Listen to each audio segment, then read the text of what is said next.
네, 안녕하세요. 이랜드 입사를 준비하신 여러분 반갑습니다. 저 여러분과 같이 언어파트 공부하게 될 최수지입니다.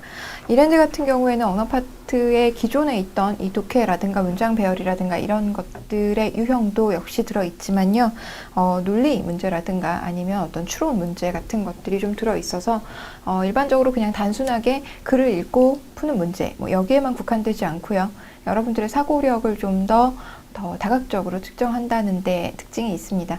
그러나 여러분들께서 이제 나 혼자만의 문제가 아니라 나와 같이 경쟁하는 모든 사람들의 문제가 되기 때문에 이런 부분들에 대해서 좀 어렵다, 조금 다른 일반적인 문제들보다 좀 어렵다고 느끼실 수 있는 지점이 있겠지만 너무 어렵다, 못하겠다 이렇게 생각 안 하셔도 될 것 같고요.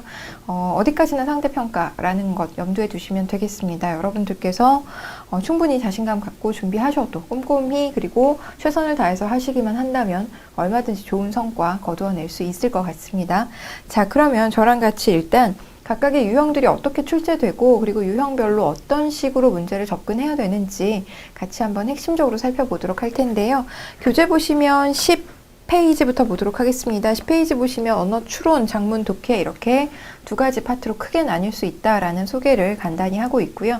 그 다음에 11페이지부터 이제 기출문제, 예제 문제 통해서 여러분들이 이제 유형을 좀 구경하고 그리고 이런 유형들에 대해서 어떻게 연습해야 되겠다, 연습 문제들 따로 붙여놓는 형태로 구성되어 있습니다. 같이 교재 따라서 필요한 부분들 짚어가면서 공부해 보도록 하겠습니다.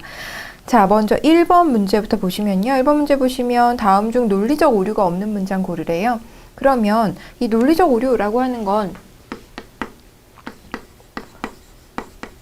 우리가 이제 그동안 보아왔던 일반적인 언어 파트와는 다르게, 언어 문제와는 다르게 이 오류와 관련된 지식들이 좀 있어야 되는 거죠. 그래서 우리가 이후에 뒤쪽 페이지 넘어가서 오류와 관련된 기본적인 개념들 그리고 각각의 오류의 종류들 예문과 함께 같이 살펴보도록 할 겁니다.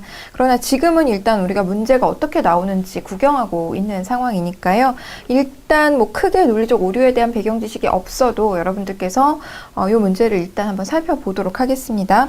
논리적 오류가 없는 문장 고르시오라고 했어요. 그래서 자동차에 아기가 타고 있으므로 안전운전을 해야 한다라고 하는 하나의 문장이 1번 선택지에 나와 있는데요. 아기가 타고 있기 때문에 안전운전을 해야 된다라고 하는 건 그렇죠. 인과관계로서 그대로 설명하고 있는 것이기 때문에 여기서 아기가 타고 있으므로 안전운전해야 된다, 애완견이 타고 있으므로 안전운전해야 된다, 노인이 타고 있으므로 안전운전해야 된다. 모두 다 맞는 말이 되는 거죠. 그렇죠? 그래서 인과관계 그 자체로는 논리적인 오류를 발견할 수 없기 때문에 정답은 1번이 됩니다. 그런데 2번 선택지 한번 보도록 할게요. 공룡이 존재하지 않았다는 것을 증명할 수 없으므로 분명히 공룡은 존재한다. 그럼 증명할 수 없기 때문에 존재한다는 것을 우리가 논리적으로 받아들일 수 있는가? 그렇지 않죠. 이거는 몰라서 그것을 인정해야 된다라고 하는 논리적 오류에 해당하는 것입니다. 내가 모른다고 하는 것이 또는 아직까지 밝혀지지 않았다는 것이 반드시 그것이 있거나 반드시 그것이 없다는 것을 충분히 뒷받침할 수 없기 때문에 이것을 우리가 무지에 호소하는 오류라고 하고요. 이 무지에 호소하는 오류라는 명칭은 모르셔도 되지만 이러한 논리적인 생각의 과정이 논리적이지 않다라는 것을 여러분들께서 알고 계셔야 된다는 거죠. 3번 보시면요. 염화 나트륨이 독성이 강한 이유는 염소와 나트륨이 강한 독성을 가지고 있기 때문이다. 그럼 이거는 염소와 나트륨이 독성이 있기 때문에 염화 나트륨이 독성이 있다라고 생각하는 거죠. 그럼 이거는 당연하게 염화 나트륨이 독성을 가지고 있는 원인을 그 안에서만 확인했기 때문에 A와 B가 독성이 있기 때문에 얘도 독성이 있는 것이다 라고 보는 것은 A 선수와 B 선수가 모두 다 훌륭한 실력을 가지고 있기 때문에 그 축구팀은 훌륭할 수밖에 없다라고 하는 이 분할의 오류에 해당됩니다. 각각의 요소들을 가지고 이 전체의 내용을 판단해 버리는 것도 역시 논리적으로 모순된 거거든요. 그래서 3번 선택지 역시 논리적 오류가 있는 문장이 되겠고요. 4번 같은 경우 물을 많이 마셨더니 피부가 촉촉해졌다라고 하는 결과를 전혀 다른 원인일 수 있음에도 불구하고 하나의 원인으로 특정 짓고 있죠. 자, 이랬을 경우에는 잘못된 인과관계의 오류라고 해서 반드시 그러한 원인이 아니었을 수도 있음에도 불구하고 원인을 일방적으로 적용하고 있는 경우에 해당됩니다. 그러면 우리는 지금 2, 3, 4번 같은 경우에 여러분들께서 각각에 관련된 오류의 명칭이 있고요. 그 오류의 명칭을 뭔가 다 암기해야 할 것 같고 이런 부담감을 느끼실 수 있을 텐데요. 뒤에 이어서 우리가 오류에 관련된 내용을 정리하겠지만 이것에 대한 오류의 명칭을 따로 암기하실 필요 없고요. 뭐 줄줄줄줄 오류를 다 떠올리실 수 있을 만큼 암기하실 필요도 없습니다. 다만 여러분들께서 각각에 나와 있는 예문을 보시고요. 아, 이런 식의 생각이, 이런 식의 사고가 논리적으로 문제가 있는 생각이다 라는 것 정도를 반복적으로 확인하시면 되겠습니다. 즉, 오류 문제는요, 100% 예문을 가지고 공부하셔야 된다는 것. 여러분들이 그런 명칭을 외우려고 하면 또 잘 외워지지 않는 것도 문제지만 그 명칭과 그에 해당하는 이해가 우리가 생각하기에 아주 자연스럽게 매칭되지 않는 경우도 있거든요. 그러니까 이러한 부분들에 대해서 단순함기로 접근하시는 게 오히려 힘도 더 들이고 효율적이지도 않다는 거 말씀드리겠습니다. 자, 그 다음에 2번 문제도 한번 넘어가 볼게요. 다음 제시된 명제가 참일 때 옳은 것을 고르시오 이랬어요. 이 명제와 관련된 얘기도 뒤에 가서 다시 정리하겠습니다. 이 명제가 참이다 라고 하는 것은 당연하게 그러한 진술을 다시 다시 회의적으로 비판하지 않아도 될 만큼 그것이 진짜라고 인정한다 라는 것이죠. 자, 이랬을 때 사과를 좋아하는 사람은 귤을 좋아해요. 딸기를 좋아하는 사람은 귤을 좋아하지 않아요. 바나나를 좋아하는 사람은 딸기를 좋아해요. 이런 식의 명제들이 다 참이라고 했을 때 이러한 참인 명제들의 대우 명제는 무조건 참이 되는 거거든요. 뒤에 가서 다시 말씀드리겠습니다.만 P는 Q이다 라고 했을 때 not Q는 not P이다 만이 참이 될 수 있고요. 그 이외에 예를 들어서 not P는 not Q이다 라든가 또는 Q는 P이다 라든가 뭐 이런 식의 다른 방식의 명제 접근법들은 알 수 없는 측면이 있어요. 이것이 거짓이 될 수도 있고 참이 될 수도 있기 때문에 이런 부분들에 대해서는 예를 통해서 추론해낼 수 없는 특징이 있는 것이죠. 뒤에 가서 다시 이 명제에 관련해서는 다시 정리해 드릴게요. 그러면 어찌됐건 이 문제를 푸는 과정에서 사과를 좋아하는 사람은 귤을 좋아한다 라고 했으니 귤을 좋아하지 않는 사람은요 당연하게 사과를 좋아하지 않을 거고요. 그 다음 두 번째 문장 보시면 귤을 좋아하는 사람은 딸기를 좋아하겠죠. 대우 명제를 지금 살펴보고 있어요. 그 다음에 딸기를 좋아하지 않는 사람은요, 딸기를 좋아하지 않는 사람은 바나나를 좋아하지 않을 겁니다. 그러면 우리는 지금 귤을 좋아하는 사람은 사과를 좋아하는지의 여부를 확인해야 되잖아요. 그런데 귤을 좋아하는 사람은 딸기를 좋아한다는 것만 확인할 수 있고 귤을 좋아하는 사람과 사과를 좋아하는 사람들 관계는 확인할 수가 없기 때문에 1번 알 수가 없고요. 4번 선택지 한번 넘어가 보겠습니다. 사과를 좋아하는 사람은 딸기를 좋아한다. 우리가 첫 번째 문장에서 사과 좋아하는 사람은 귤 좋아한다 라는 것을 알았잖아요. 그렇죠? 그럼 사과를 좋아하는 사람은 귤 좋아해요. 그럼 귤을 좋아하는 사람은 딸기를 좋아하죠. 그러면 이렇게 연결했을 때 사과를 좋아하는 사람이 결국 딸기를 좋아하게 된다는 것 알 수 있다는 거죠. 대우 명제를 통해서 우리가 주어진 명제뿐만 아니라 대우 명제가 참이라는 것을 전제로 이러한 연관성을 생각해 볼 수 있다는 것입니다. 그래서 4번 선택지가 정답이 되는데요. 이게 지금 뭐 논리에 대해서 이 오류라든가 어떤 논리에 관련해서 여러분들이 좀 익숙하신 분들 같은 경우에는 너무나 쉽고 당연한 문제인데 처음 이런 유형의 문제를 만나신 분들 같은 경우에는 굉장히 당황할 것 같아요. 그러나 뒤에 가서 확인하시면 우리가 아주 쉽게 접근해서 푸실 수 있다는 것, 그리고 이랜드 수준에서 뭐 그렇게 기가 막히게 어려운 유형의 명제 문제가 나오는 거 아니다 라는 것 알아두시면 되겠습니다. 3번 문제도 한번 넘어가 볼까요? 다음 문장을 읽고 밑줄 친 부분에 논리적으로 알맞은 것 고르래요. 자, 그러면 모든 사탕은 빨갛거나 둥글대요. 그렇죠? 같이 한번 보도록 하겠습니다. 모든 사탕은 빨갛거나 둥글어요. 그럼 사탕은 빨갛거나 또는 둥글거나 둘 중에 하나는 꼭 해야 되는 거죠. 그 다음에 둥근 모양의 사탕은 딸기 맛이 나고요. 그 다음에 소연이가 산 사탕은 딸기 맛이 아니에요. 소연이가 산 사탕은 딸기 맛이 아니에요. 그러면 모든 사탕은 둥글거나 빨간데 소연이가 산 사탕은 딸기 맛이 아니라고 했으니까 소연이가 산 사탕은 어떨 수밖에 없을까요? 그렇죠. 빨갈 수밖에 없겠죠. 그렇죠. 그래서 모든 사탕이라고 하는 것이 의미하는 바를 여러분들께서 읽으셨다면 정확하게 정답이 2번이 된다는 건 바로 고르실 수 있을 겁니다. 특히 명제 문제에서는요. 모든 또는 이라든가 뭐뭐 하거나 뭐 이런 식의 표현들이 굉장히 이 추론의 결과에 큰 영향을 미치기 때문에요. 이런 지점들 명확하게 확인하셔야겠고요. 그 다음 4번 문제 보도록 하겠습니다. 4번 보시면 조금 복잡해 보이죠. A, B, C, D 5명이 가위바위보 게임을 진행했어요. 게임 방식은 리그전으로 A에서 E까지 순차적으로 한 판씩 진행하고요. 2번 연속해서 이길 경우 그 사람은 더 이상 게임을 하지 않는다는 거예요. 자, 이랬을 때 이 문제를 어떻게 풀 것인가. 밑에 뭐 이 해설을 볼 수밖에 없는데요. 눈에 들어오죠. 그래서 해설을 볼 수밖에 없는데 해설 보셔도 아시겠지만 이런 식으로 시간이 좀 필요한 문제입니다. 이 문제는요. 그래서 하나하나씩 접근하셔야 되는 거예요. 그럼 예를 들어서 이렇게 가위바위보 문제는 서로 2명이 쌍을 이루어서 이제 가위바위보를 해야 되는 상황이니까 이렇게 표를 그리시는 게 좋겠고요. 그 다음에 A, B, C, D 이렇게 되어 있고요. A랑 가위바위보 하는 사람은 B겠죠. 그쵸? B, C, D, E 이렇게 생각해 볼 수 있겠습니다. 그쵸? 자, 이랬을 때 A는 B를 포함해서 연속으로 2번 이겼어요. A는 B를 포함해서 연속으로 2번 이겼어요. 그러면 A는 B를 포함해서 연속으로 2번 이겼다라고 했으니까 이렇게 생각할 수 있겠네요. 그쵸? 자, 그 다음에 B는 C에게 가위를 내서 이겼어요. B는 C에게 가위를 내서 이겼습니다. 그러면 B는 가위를 냈다는 거고요. 그 다음에 C는 볼을 냈다는 거죠. 이렇게 확인하시면 되는 거예요. 조금 넓게 써야겠네요. A, B, C, D 이렇게 쓰겠습니다. 그렇죠? 이렇게 확인해 볼까요? 자, 그 다음에 E와 B는요, 주먹을 내서 서로 비겼어요. E와 B는 주먹을 내서 서로 비겼다는 거죠. 그래서 E와 B는 주먹을 내서 비겼고요. 그 다음에 C는 E와 D를 보자기로 이겼다는 거예요. C는 E와 D를 보자기로 이겼다. 그럼 C는 보자기로 이겼고, D는 주먹을 냈겠죠. 그쵸? 그 다음에 역시 C는 보자기로 이겼고, 그 다음에 E는 주먹으로 이겼다는 거죠. 주먹으로 졌다는 거겠죠. 그쵸? 자, 그럼 여기까지 확인하고 게임 방식은 리그전으로 A에서 E까지 순차적으로 한 판씩 진행되고요. 2번 연속해서 이길 경우 그 사람은 더 이상 게임을 하지 않는다라고 했으니까 A는 지금 2번 연속해서 이겼잖아요. 그래서 여기서는 지금 더 이상 게임을 할 필요가 없는 것이죠.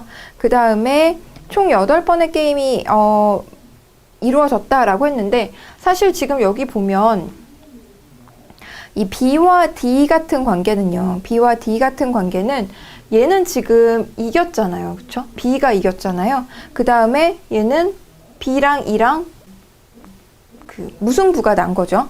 자, 이랬을 때 B와 C 간의 관계를 한번 생각해 보도록 하겠습니다. B와 D 간의 관계는요. 네, B와 D 간의 관계는 이렇게 생각해 볼 수 있죠. 2번 연속해서 이기면 더 이상 게임을 하지 않는 거잖아요. 그랬을 경우 지금 연속적으로 게임을 2까지 하고 있으니까 이 D와 B 간의 관계는 최소한 B가 지거나 또는 비겼을 때 가능하다라는 거죠. 뭐 어떻게 지고 어떻게 뭘 내서 지고 뭘 내서 비겼는지는 알 수 없겠지만 지금 연속해서 게임이 3번 펼쳐지고 있는 상황이니까요. 명확하게 B와 D 간의 관계는 최소한 지거나 또는 비기거나 했어야만 게임이 연속적으로 이어진다는 것 알 수 있겠습니다. 자, 그 다음에 D와 E 간의 관계는요, 지금 알 수가 없죠. 서로 누가 이기고 누가 졌는지를 우리가 가지고 있는 정보를 통해서만은 알 수가 없습니다. 리그전이라고 했으니까 이렇게 해서 한 번씩만 경기를 하는 셈이 되겠고요. 자, 이렇게 우리가 지금 문제에 주어진 상황을 통해서 각각의 내용들을 확인할 수 있었는데 여러분들께서 조심하셔야 되는 건 실제로 이들 간의 관계, 이들 간의 게임이 어떻게 진행되었는지 알 수 없다는 것을 알 수 없다고 인정하셔야 되겠고요. 그 다음에 분명하게 문제의 요구사항에 연속적으로 2번 이상 이길 수 없다라고 했고, 연속적으로 2번 이상 이기게 되면 게임을 더 이상 지속하지 않는다와 같은 세부적인 사항들도 염두에 두셔야겠죠. 그러면 총 8번의 게임이 이루어졌다라고 하는 첫 번째 선택지, 당연하게도 하나, 둘, 셋, 넷, 다섯, 여섯, 일곱, 8번의 게임이 이루어졌으니까요. 맞겠고요. A와 E는 게임을 하지 않았다. A와 E 같은 경우 그렇죠. 2번 연속해서 이겼으니까 게임을 할 수가 없는 상황입니다. C는 모든 게임에서 보자기만 냈다라고 했는데 C는 모든 게임에서 보자기만 낸 것 같지만요. 여기서는 지금 어떻게 해서 이겼는지 알 수가 없잖아요. 그래서 4번의 정답 3번이 된다는 거 알 수 있겠죠. 지금 어떤 게임의 상황들을 구체적으로 뭘 내서 이기고 졌는지를 알 수 있는 게임이 있고 알 수 없는 게임이 있는 거죠. 그렇죠? 그래서 정답 3번이 된다는 것. B는 D에게 이기거나 지거나 비겼다. 그렇죠. 이거 지금 물어보는 문제인 거죠. 그래서 2번 연속해서 이기면 더 이상 게임이 이루어지지 않는다는 거 읽었어? 이거 물어보는 문제가 되니까 4번의 정답 3번이 되겠습니다. 그렇죠? 자, 그 다음에, 그래서 이런 유형의 문제는요, 조금 시간을 가지고 여러분들이 이렇게 하나하나 차근차근 풀어나가야 문제를 풀 수 있는 유형의 문제인데요. 여러분들께서 조금 익숙해지실 필요가 있고요. 익숙해지면 생각보다, 처음보다는 굉장히 비약적으로 문제 푸는 속도가 빨라진다는 것. 그리고 더 중요한 건 여러분들께서 이런 문제를 풀어나가는 과정에서 접하는 순간에 두려워하거나 귀찮아하거나 회피하려고 하면 안 된다는 거죠. 충분히 여러분들의 기존 상식만으로, 기존 어떤 두뇌 회전만으로 접근해 볼 수 있는 문제입니다. 그리고 뒤에 문제들도 확인하시면 아시겠지만 실제로 이 문제가 뭐 그렇게 대단하게 뭐 고차원적인 이 논리적 사고를 요구하는 수준의 문제들은 아니기 때문에 여러분들께서 누가 더 많이 익숙해지느냐가 많은 것들을 결정할 거라고 확신합니다.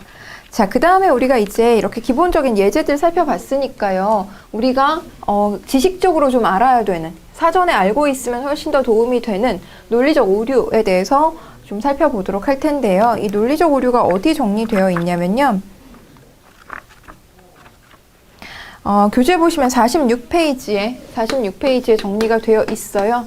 46페이지 한번 보도록 하겠습니다. 오류의 유형이라고 나와서요. 뭐 형식적 오류, 비형식적 오류 이렇게 나누어져 있고요. 형식적 오류에는 역시 또 타당한 논증 형식과 부당한 논증 형식 이렇게 나누어져 있는데 이 세부 카테고리들을 여러분들께서 굳이 아실 필요 없을 것 같고요.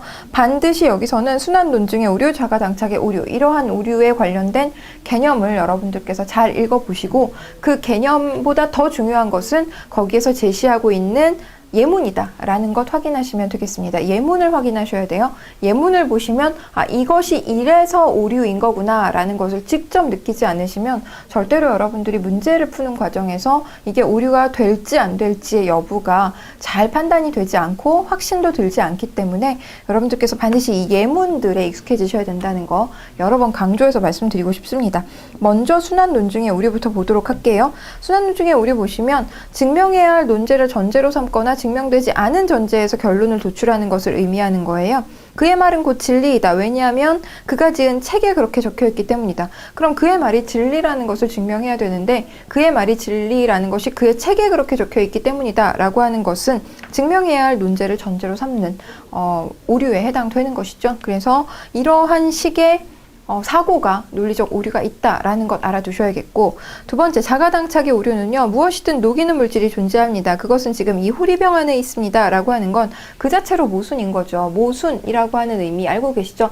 모든 방패를 뚫을 수 있는 창입니다와 모든 창을 막을 수 있는 방패입니다. 그럼 둘이 부딪히게 되면 어떻게 되냐는 거죠. 그래서 모순이라고 하는 건 그 자체로 논리적인 오류가 있는 것을 의미합니다. 지금 교재에 나와 있는 예문을 통해서도 확인 가능하실 것 같고요.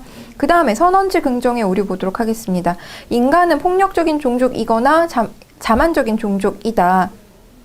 인간은 폭력적인 종족이다. 그러므로 인간은 자만적인 종족이 아니다. 라고 하는 건 서로 배타성 없는 두 개념 이외에는 다른 가능성이 없을 것으로 생각한다는 거죠. 그러면 예를 들어 모든 물건은 비싸거나 빨갛다. 이런 식의 구분은 무의미하다라는 겁니다. 비싸거나 빨간 것은 전혀 배타성이 없기 때문에 모든 물건을 비싸거나 빨간 것으로 규정할 수 없다는 거죠. 그래서 그러한 배타성이 없는 두 개념만이 그 대상을 분류할 수 있는 것으로 기준을 삼고 이것 아니면 저것라고 규정 짓는 것을 오류라고 보는 것이죠. 전건 부정 및 후건 긍정의 오류도 있는데요. 만일 이것이 장어라면 물고기인데 이것은 장어가 아니다. 그러므로 이것은 물고기가 아니다 라고 하는 것. 만일 이것이 장어라면 물고기이다 라는 정건을 부정하면서 결과를 도출해내는 것이죠. 그런데 이것이 장어라면 물고기이다 라고 하는 것을 부정함으로써 결론을 도출해내는 것은 그 자체로 논리적인 오류가 있는 것이죠. 알 수 없는 거잖아요. 그렇죠? 그 전건에 대한 어떤 권위가 없는 것이죠. 그래서 오류에 해당되는 거고요. 만일 이것이 장어라면 물고기이다. 그런데 이것은 물고기이다. 그러므로 이것은 장어이다 라고 하는 건 후건을 긍정함으로써 이것은 물고기이다 라는 것을 긍정함으로써 결론을 도출해내는 것입니다. 이것 또한 오류에 해당되는 아주 일반적이고 대표적인 예문이라는 거 알아두시면 되겠고, 그 다음엔 좀 더 쉬워요. 그 다음에는 여러분들께서 이 오류의 이름과 좀 매칭이 잘 됩니다. 공포나 협박에 호소하면 안 되죠. 그렇죠? 그래서 제 말에 제 뜻에 따르지 않는다면 앞으로 발생하는 모든 일의 책임은 당신에게 주어져 있을 거라는 것을 명심하세요. 라고 하는 건 어떤 상대방에게 공포나 위협을 느끼게 함으로써 자신의 의견을 관철시키려는 태도를 의미하니까 오류에 해당되는 것이고요. 여론에 호소하는 오류라든가 동정에 호소하는 오류라든가 또는 부적합한 권위에 호소하는 오류. 그 사람이 의사이기 때문에 그 사람이 한 말이 다 맞아. 또는 하나님이 그렇게 말씀하셨기 때문에 이 말은 무조건 진리야. 라고 하는 것은 부적합한 권위에 호소하는 오류에 해당되는 것이고요. 원천 봉쇄의 오류라고 하는 건 우물의 독불이기라고도 하는데요. 예문 한번 볼게요. 나의 주장에 대해서 이의를 제기하는 사람이 있습니까? 공산주의자라면 몰라도 그렇지 않으면 나의 주장에 반대하진 않겠죠. 그러면 나의 주장에 반대하면 공산주의자라고 아예 자신의 주장에 반대하지 못하게끔 원천 봉쇄하는 것이죠. 이것도 역시 논리적인 오류에 해당된다라는 것이고요. 인신공격의 오류, 그렇죠? 확인하실 수 있겠고, 정황에 호소하는 오류라고 하는 건 이런 거예요. 아이를 낳아보지 않은 사람이 주장하는 육아정책은 절대 신뢰할 수 없습니다. 그 사람이 아이를 낳지 않았다는 정황을 근거로 그 사람의 의견이나 생각을 판단하는 것, 이것도 역시 오류라는 것이겠고요. 피장파장의 오류, 그렇죠. 너가 나에게 비난을 해? 그렇다면 너는 깨끗해? 뭐 이런 것들은 사실 지금 이 비난을, 나에 대해서 비난을 할 수 있느냐 없느냐의 문제가 아니라 비난의 내용이 타당하냐를 생각해야 되는데, 그냥 지금 비판받은 내용이 상대방에게도 동일하게 적용될 수 있다는 것을 근거로 해서 주장하는 거죠. 너가 나한테 거짓말을 하지 말라 그랬어? 넌 살면서 한 번도 거짓말 안 했어? 이거는 피장파장의 오류에 해당된다는 것입니다. 그 다음에 무지에 호소하는 오류라고 하는 거, 앞서도 말씀드렸던 것처럼 모르기 때문에 참이거나 모르기 때문에 거짓이라고 하는 결론을 내리는 것은 적절하지 않다라는 거고요. 발생학적 오류라고 하는 것은 어떤 대상의 기원이 갖는 특성을 그 대상도 그대로 지니고 있다고 추리할 때, 재훈이의 아버지가 공부 잘했으니, 재훈이 엄마가 예뻤으니 당연히 그도 공부를 잘할 거야, 당연히 그도 예쁠 거야 라고 생각하는 것. 그럼 그 재훈이를 만든 인물, 재훈이를 만든 부모님의 특성을 그 사람도 그대로 물려받았을 거라고 생각하는 것이 바로 이 발생학적 오류이고요. 성급한 일반화의 오류라든가 우연의 오류라든가 이런 것들은 예문 통해서 충분히 확인하실 수 있을 것 같습니다. 원인 오판, 의도 확대 역시 마찬가지이고요. 그 다음에 복합 질문은 이런 거예요. 어제 때린 사람이 두 사람이지요? 그랬더니 아니요. 아 그럼 때리긴 때렸군요. 뭐 이런 식으로, 그렇죠? 우리가 흔히 형사가 신문할 때 이런 식의 트릭을 많이 쓰게 되죠. 두 가지 이상의 질문을 동시에 함으로써 한 가지의 답변을 했을 때 나머지 한 질문에 대해서 긍정하는 것으로 받아들이는 것, 우리가 이것을 복합 질문의 오류라고 하는 것이고요. 분할 및 합성의 오류, 아까 말씀드렸습니다. 그렇죠? 예를 들어서 축구팀의 선수들이 다 훌륭하다고 하니까 그 팀은 훌륭한 팀이다 라든가, 아니면 굉장히 훌륭한 팀이기 때문에 그 선수들이 다 훌륭할 것이다 라고 생각하는 건 분할의 오류 또는 합성의 오류에 해당되는 것이죠. 그 다음에 밑으로 좀 내려가 볼게요. 허수아비 공격의 오류라고 하는데요. 상대방의 주장을 반박하기 쉬운 다른 논점으로 변형하거나 왜곡하는 거예요. 방사능 픽폭으로 인간은 각종 암과 기형아 출산 등의 큰 피해를 입었으므로 이 지역에 원자력 발전소를 세우는 것에 반대한다. 그럼 이것은 방사능 픽폭으로 문제 상황이 된 것은 원래 있었던 일인 거죠. 그러나 그렇다고 해서 그것을 근거로 이 지역의 원자력 발전소 세우는 것을 반대하는 것은 지금 이 지역의 원자력 발전소를 세우느냐 말아야 되느냐에 대해서 논의하는 것인데, 방사능 픽폭이라고 하는 전혀 다른 이야기를 가지고 이 지역에 대한 의견을 펴고 있는 것이니까 적절하지 않은 것이겠고요. 흑백 논리의 오류라든가 논점 일탈의 오류 또는 잘못된 유추의 오류 역시 여러분들께서 충분히 알고 계시거나 확인하실 수 있을 것 같습니다. 언어의 오류에는요, 강조의 오류예요. 친구를 헐뜯으면 안 된다라고 하는 것에서 친구를 강조해서 이해하는 거죠. 그럼 선생님은 헐뜯어도 되나요? 뭐 이런 얘기인 거고요. 애매어의 오류라든가 애매문의 오류, 아내는 나보다 고양이를 더 좋아한다 같은 경우, 이것은 오류라기보다는요, 중의적으로 해석할 수 있기 때문에 잘못된 문장이라는 거죠. 그 역시 오류에 속하는 거고요. 내가 고양이를 좋아하는 것보다 아내가 고양이를 더 좋아한다는 건지, 아니면 나랑 고양이가 물에 빠졌을 때 고양이를 먼저 구할 거라는 건지, 이것은 여러 가지로 해석될 수 있는 문장이기 때문에 오류에 해당한다라는 것입니다. 그 다음에 은밀한 재정의의 오류라는 것은요, 그런 완벽한 남자의 청혼을 거절하다니 제정신이니? 너 미쳤구나. 정신병원 가봐야겠다라고 하는 것은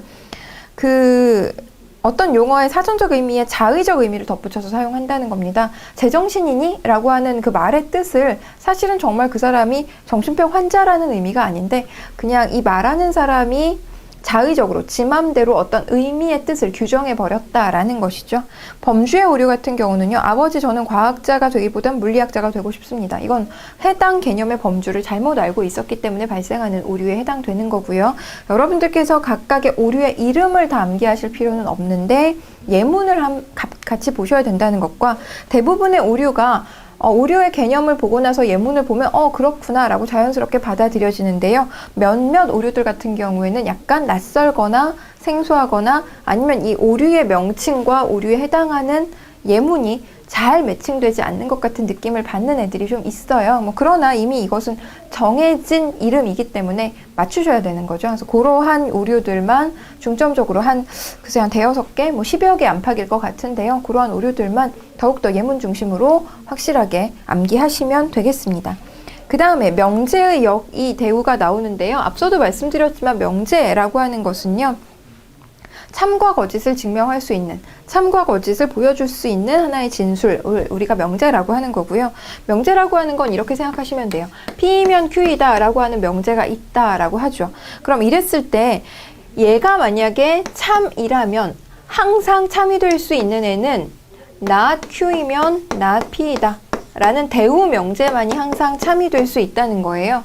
만약에 P이면 Q이다를 그대로 이렇게 부정해 놓은 not P면 not Q이다 같은 경우에는요. 이관계라고 하는데 이것을 이명제와 이명제는 이관계다라고 하고 이명제와 이명제는 대우관계라고 하는데요. 실제로 얘가 참일 경우 얘는 참일 수 있지만 얘가 참이라고 해서 얘가 참인 것은 아니라는 겁니다. 그리고 또 하나는요. Q이면 P이다 같은 경우 이 관계를 우리는 역관계라고 합니다. 그래서 이명제와 이명제 역시 역관계로서 관계 설정 가능한데요. 얘가 참이라고 해서 항상 얘도 참인 것은 아니라는 거죠. 그래서 우리가 어떤 명제 문제를 풀 때 여러분들께서 반드시 이렇게 명제가 나와 있다면 이것에 관련된 대우 명제를 통해서 해결하시면 많은 문제들이 풀릴 수 있습니다. 역관계라든가 이관계는 얘가 아무리 참이라고 해도 참일 수도 있고 거짓일 수도 있는 거거든요. 그래서 여러분들께서는 이런 부분의 관계들에 대해서 다시 한번 생각하셔야 될 것 같아요. 교재 한번 보도록 할까요? P이면 Q이다. 이는 P가 아니면 Q가 아니다. 라는 것으로 대우 명제로 나타낼 수 있다는 거고요. 명제의 역이 대우의 참거짓은 명제와 대우 명제의 참거짓은 일치해요. 따라서 어떤 명제가 참임을 증명할 때는 대우 명제가 참이라는 것을 증명하면 손쉽게 증명되는 거죠. 그러나 역관계, 이관계는 역시 항상 참이라는 것을 보장할 수 없고요. 명제의 역과 이는 대우관계이기 때문에 그렇다면 이렇게는 생각할 수 있냐는 거죠. 얘네들도 역시 대우관계에 해당되는 겁니다. 그래서 이 명제와 이 명제는 역시 같은 얘가 참이면 얘가 참일 수 있다. 얘가 거짓이면 얘가 거짓일 수 있다. 라는 것을 대우관계로서 증명할 수 있다는 거죠. 그래서 항상 어떤 명제의 대우명제만이 참거짓의 여부가 일치되고 나머지 이관계라든가 역관계 같은 경우는 참거짓이 일치되지 않을 수 있다. 라는 것만 알아두시면 좋겠어요. 그 다음에 마지막 부분 보시면 3단 논법이라고 나와 있는데요. 3단 논법 같은 경우는 P이면 Q이다가 참이고 그 다음에 Q이면 R이다가 참일 경우 대전제와 소전제라고 하죠. 아마 여러분 연역법이라는 말 들어보셨을 거예요. 그래서 이랬을 경우 결론적으로 P이면 R이다를 증명할 수 있는 것. 우리가 이것을 3단 논법이라고 하는데 그냥 이렇게만 보기에는 좀 뜬금없고요. 여러분들께서 문제를 풀어보시면 아마 이게 뭘 말하는 거구나 라는 것을 아실 수 있을 겁니다. 그래서 이러한 원리가 있다는 것만 알아두시면 되겠고 이게 만약에 이게 이제 연역의 방식으로 어떤 결론을 도출해내는 것이라면 이런 방법도 있는 거죠. 예를 들어서 동해 바닷물 먹어봤더니 짜더라. 그 다음에 서해 바닷물 먹어봤더니 짜더라.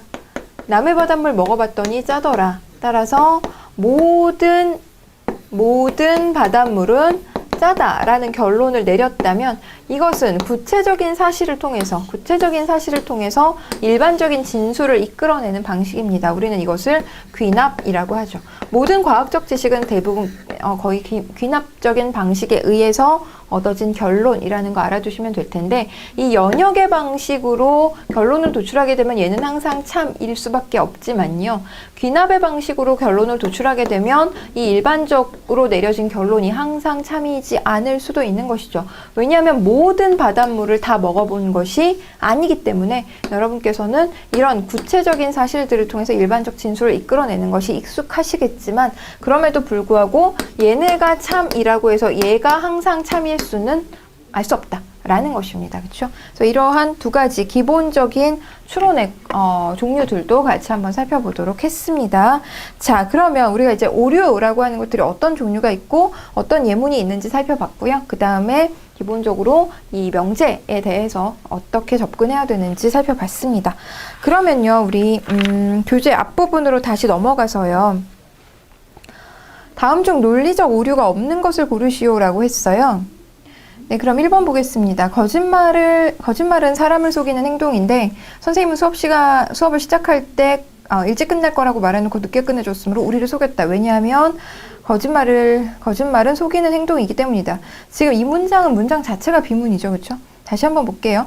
거짓말은 사람을 속이는 행동인데, 선생님은 수업을 시작할 때 일찍 끝난다고 말해놓고선 늦게 끝내주었으므로 우리를 속인 거다. 왜냐하면 거짓말은 속이는 행동이기 때문이다. 라는 이야기는요, 지금 거짓말은 사람을 속이는 행동이라는 것을 증명하기 위해서 거짓말은 사람을 속이는 행위였다는 것을 근거로 하고 있는 것이죠. 그래서 이것은 순환 논증의 오류에 해당되는 것이고요. 최근 정부는 장기 근속 근무자에게 추가 수당을 지급할 것이라고 발표하였다. 뭐 이거는 그냥 팩트? 어떤 진술, 하나의 진술에 불과하기 때문에 논리적 오류를 찾기 어려운 문장이네요. 3번 한번 볼까요? 천재 작곡가로 알려진 아마데우스 볼프강 모차르트의 실상은 사치가 심한 알코올 중독자였다. 그렇기 때문에 그의 음악이 훌륭하다고 할 수 없다라고 하는 건, 그가 그냥 알코올 중독이라고 하는 어떤 개인적인 성향? 뭐 이런 것 때문에 그의 음악에 대해서 평가하고 있는 거잖아요. 이것은 바로 인신공격의 오류에 해당하는 것입니다. 그는 이전에 뭐 범죄를 저질렀기 때문에 그의 말은 뭐든지 거짓말이야. 뭐 이런 식으로 생각하는 것이죠. 그 다음에 4번은요. 졸음운전이 음주운전보다 사망률이 높다고 한다. 그러므로 졸음운전을 하는 사람은 모두 죽고 싶은 것이다. 이것은 의도 확대의 오류에 해당하는 것이죠. 저기 난간에 올라가 있는 것이 위험하다는 것은 누구나 다 안다. 그런데 저 사람 난간에 올라가 있으니까 죽고 싶어서 저러는 거다. 이렇게 생각하는 것은 그 사람이 다른 의도를 가지고 있을 수도 있는데도 불구하고 그러한 의도를 죽고 싶은 것이라고 확대해서 해석하는 것이죠. 그 다음에 2번도 한번 넘어가 볼게요. 인간은 누구나 길을 가다가 잃어버린 지갑을 주우면 그 주인을 찾아주고, 울고 있는 어린아이를 보면 안쓰럽게 생각하는 마음을 가지므로 인간은 모두 선한 존재이다 라고 했어요. 그럼 이거는 두 가지 케이스를 가지고 모든 인간에 대해서 평가하고 있는 것이니까요, 성급한 일반화의 오류에 해당되는 것이겠고요. 그 다음에 2번 보시면 원숭이는 인간과 비슷한 동물이에요. 따라서 원숭이도 인간처럼 동정심과 자괴감 등의 감정을 느낄 수 있으며 스스로 생각하고 반성하면서 더 나은 삶을 살기 위해 노력한다는 거죠. 자, 이거는 원숭이와 인간의 유사성을 지금 잘못 추론하고 있는 거죠. 잘못된 유추의 오류에 해당됩니다. 원숭이가 인간과 비슷하다는 건 뭐 예를 들어 직립보행을 한다거나 뭐 이러한 공통점을 통해서 원숭이가 인간의 유사성을 증명해야 되는데요. 원숭이가 인간이 비슷하다는 것을 근거로 해서 인간의 모든 것과 유사하다, 또는 원숭이가 가지지 않은 것들도 원숭이가 가지고 있는 특성이다 라고 추론해내는 것은 잘못된 유추의 오류에 해당되는 것이고요.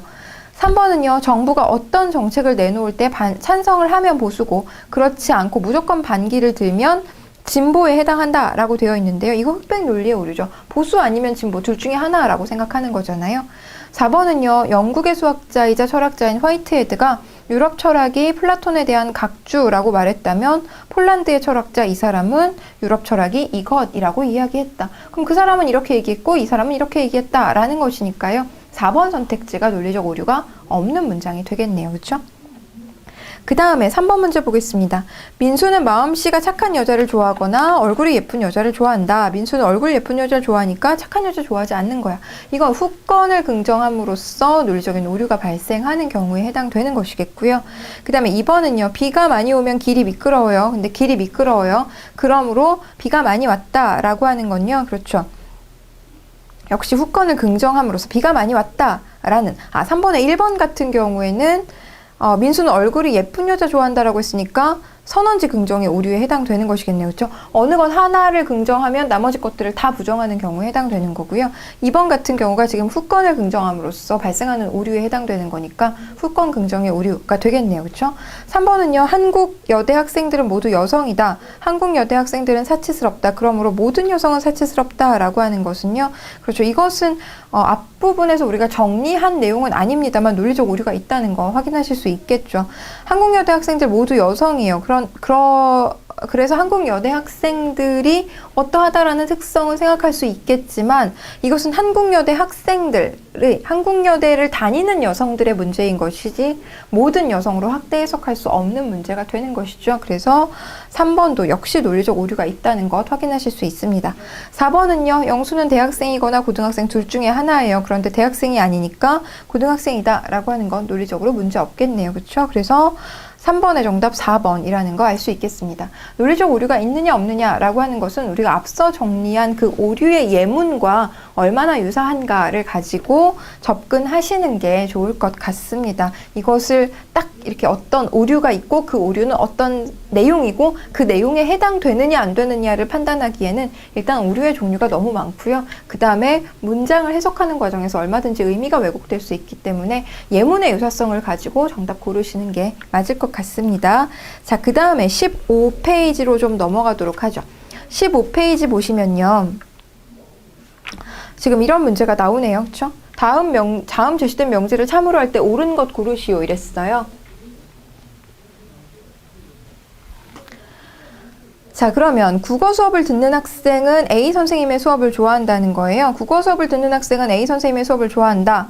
B 선생님의 수업을 좋아하는 학생은 과학 수업을 듣지 않는다. 영어 수업을 듣는 학생은 국어 수업도 듣는다. 뭐 이런 식으로 나와 있네요. 그렇죠? 그러면 다음 제시된 명제를 참으로 할 때 옳은 것을 고르라는 얘기는 P이면 Q이다가 참일 때 옳은 것 고르라고 했으니까 not Q이면 not P이다.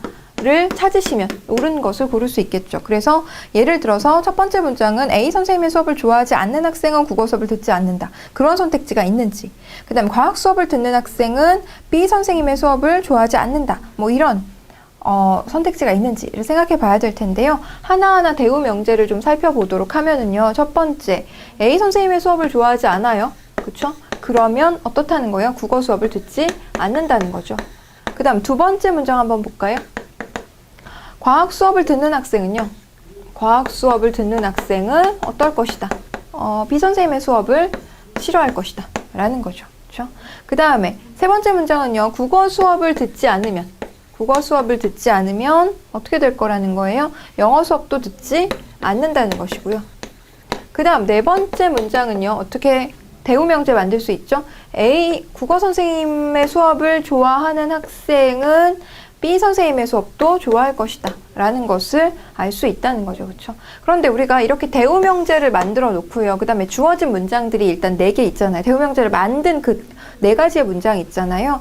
이 중에서 여러분들이 연결해서 생각하시면 된다는 겁니다. 예를 들어 이런 거죠. 지금 과학 수업을 좋아하는 학생은 B 선생님을 좋아하지 않고요. 네 번째 문장 보시면 B 선생님의 수업을 좋아하지 않는 학생은 어떻게 된다고 했으니까 A 선생님의 수업도 좋아하지 않는다라고 했으니까 과학 수업을 듣는 학생은 다시 한번 볼게요. 과학 수업을 듣는 학생은 B 선생님의 수업을 좋아하지 않고 B 선생님의 수업을 좋아하지 않는 학생은 우리가 첫 번째 문장을 통해서 마지막 문장 통해서 네 번째 문장 통해서 B 선생님의 수업을 좋아하지 않는 학생은 A 선생님의 수업도 좋아하지 않죠. 그런데 A 선생님의 수업을 좋아하지 않는 학생은 다시 국어 수업을 듣지 않는 학생이기 때문에 이렇게 연결이 되면은요. 결과적으로 과학 수업을 듣는 학생은 국어 수업을 듣지 않는다라는 것을 알 수 있게 됩니다. 그렇죠? 그래서 정답이 2번이 되겠네요. 그래서 각각의 대우명제들을 만들어 놓고 여러 가지 꼬리에 꼬리를 물 수 있는 방향으로 여러분들께서 선택지 중에서 정답 찾으시면 되겠습니다.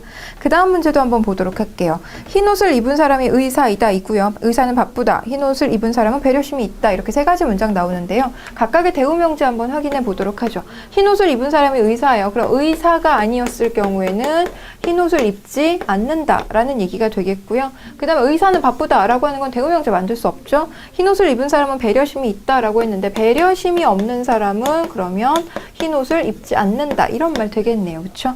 자, 그러면요.